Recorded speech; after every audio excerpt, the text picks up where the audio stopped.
Rock star Keith Buckley says, "Look, I know you think I have a coke problem, but I do not. I can quit any time I run out." Hello and welcome to the Mark and Pete Show. This week we asked the question, should a former cocaine user become Prime Minister? Well, the Tory leadership candidate Michael Gove has said he deeply regrets taking cocaine more than 20 years ago. I'm sure he does. Now, the Environment Secretary said he believed the mistake, as he put it, should not be held against him in his bid to become the new Prime Minister of the United Kingdom. Well, that's all fine, but many people think that actually he's lost his credibility. What we're going to do is that Clergyman Pete will talk about it from the point of view of religion, and I will talk about it from the point of business. And what does that mean to people who think that actually having a Prime Minister who's got a drug background, is that going to be credible to run the nation? Mm-hmm.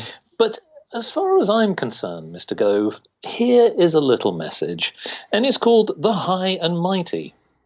You can't just give a shrug if you've taken an illegal drug and sit there looking smug, expecting a sympathetic hug. So give yourself a great big tug from the hole that you dug. Then stop the next narcotic slug and recognise you've been a mug. Yes. Well, you have. Yes, I think that's right. So, Clergyman Pete. Yes, I ask you the intoxicating question: should a former cocaine user become Prime Minister? Well, the thing is that a former cocaine user can still have the effects of having taken cocaine, as Michael Gove talked. Of course, other drugs have greater and lesser effects long term. But let's talk to what he actually talked about. He confesses to using cocaine. Yes. We don't know exactly how much he used it. And often drug users, they're not let's just say this, they're not prone to exaggerate how much they use it. It tends to be the other way. He may well, of course, have slightly exaggerated how long ago it was that he did it. The long-term effects of cocaine that centre around the fact that the brain can be affected in the way that it processes chemicals. So if you've been using cocaine for a long time, you have these effects. You can have physical effects like high blood pressure, you can have liver, kidney, lung damage, these sort of things. If you smoked it, you can have respiratory failure. But also, long term, you can have delirium or psychosis and severe depression. Yes. And one of the most serious ones, I think, that would affect him, that would say, well, this will affect your performance as Prime Minister, is irritability and disorientation and apathy. So getting involved in really complex negotiations, that could affect you poorly. However, having said that, there's two things you can say. It does seem that Michael Gove has been able to operate at quite a high level. But having seen that he's taken cocaine in the past and seeing how he became sort of paranoid about Boris Johnson going for leadership and he may get to be leader and he might not support me, maybe that is the reason he backstabbed Boris Johnson. Maybe it is still affecting him. So what I'm saying is that from the scientific point of view, it could have these effects. However, I think if we go down the route of mistakes you made in the past stop you from taking high office in and of themselves, I think that's a problem. I think the judgment needs to be made. Is it still affecting you? Not making a sort of moral judgment on the past. I mean, the Bible says things about being intoxicated. Proverbs 20 verse 1, wine is a mocker, beer is a brawler, whoever is led astray by them is not wise. So you're not wise if you've done it, but it could be a mistake in the past. Do not get drunk on wine, instead be filled with the Spirit. So trust in God rather than wine or other drugs to get you through. So certainly the Bible is against intoxication of any form. As a way of coping with life, rather trust in God. So I would say that from a religious and scientific point of view, It's what actual effect it is having on them. It's a factor that should be taken. We should be aware of, rather than being something that's a deal breaker. Yes. What do you think? What's the business point of view on this? Well, I'm going to come from it from quite a hard line here, I'm afraid to have to say, and that is it's a nasty habit. And I understand that there are things that lurk in many people's closets, sadly, that things perhaps you might regret. And clearly, Mr. Gove has openly accepted that he regrets actually taking cocaine. Now, I can understand that, and the fact that he has actually apologized is actually some form of credibility. However, I do recognize that actually, from the point of view of business, ultimately you want somebody who's going to be a representation of a nation, let alone obviously the people, businesses and the monarchy and everything like that. It is actually really important that those people have credibility. And what worries me also is some of Michael Gove's running mates here. Yeah. Because interestingly, Michael Gove is not the only culprit. What's happened is that since Michael Gove has come out with this revelation, so too have a number of others. For example, the International Development Secretary, Rory Stewart, who is one of those standing against him, has already apologized for smoking opium. Now, this is a Class A drug in the United Kingdom, and he did this at a wedding 15 years ago. Now, admittedly, a while ago. We do think on the Mark and Pete show that perhaps Rory is looking a little bit worse for wear. But I'm not suggesting that he has done anything in recent times.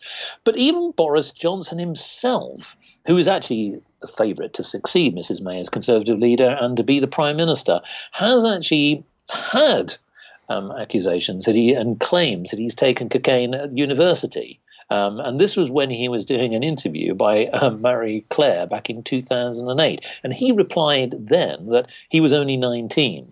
He has since actually denied it. But what's even worse, it doesn't stop there, is that the Foreign Secretary, Jeremy Hunt, yes, folks, another candidate going for the leadership, has told the Times newspaper that he had drunk a cannabis lassi while backpacking through India. Well, I have to say that this doesn't sit well with me. Now, I know that there are a lot of people who will say politically I disagree or agree with some people's policies. But what does matter for me, and maybe there's an element of religion and morals and integrity here, is actually it all comes down to judgment. Because I think that a lot of these individuals, and there are probably many others that will come out with revelations, to be credible and to represent a nation, you've got to be squeaky clean.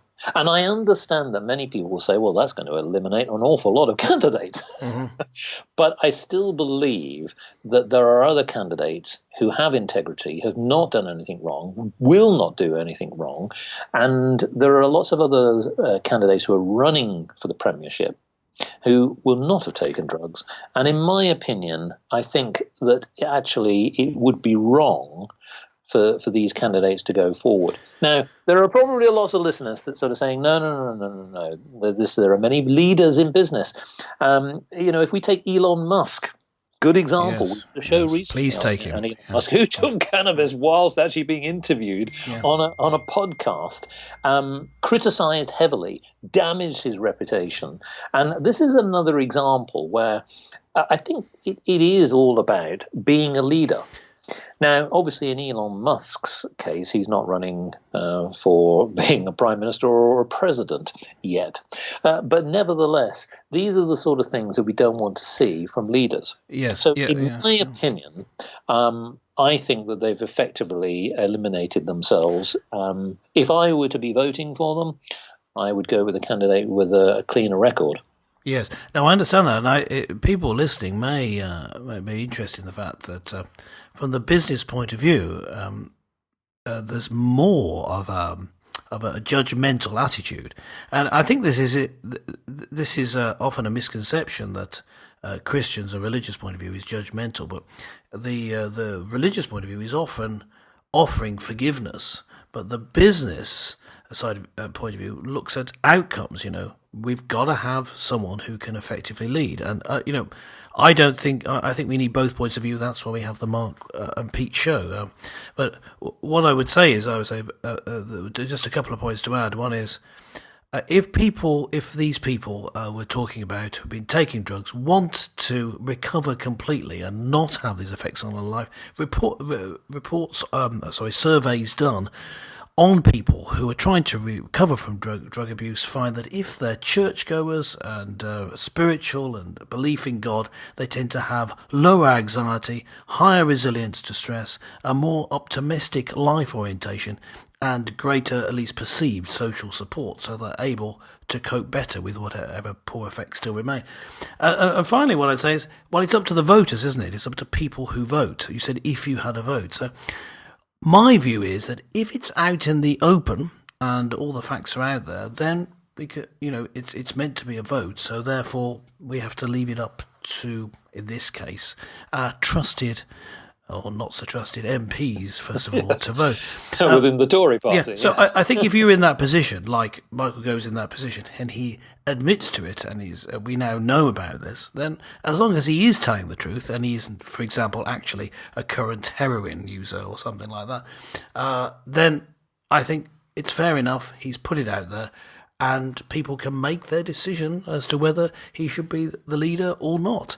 But like you, I think it would be desirable not to, because of the long-term effects of cocaine can cause you to be paranoid or have paranoia or be subject to bouts of depression, which is the last thing you want in such a high-pressure job. Quite. Well, listeners, what do you think about the high and mighty? Yes, why not log on to markandpete.com and let us know your thoughts. This is something that I know is going to unfold. There may be more people will come out with revelations. Well, join us again next time for more colourful conversations with Clergyman Pete and Businessman Mark.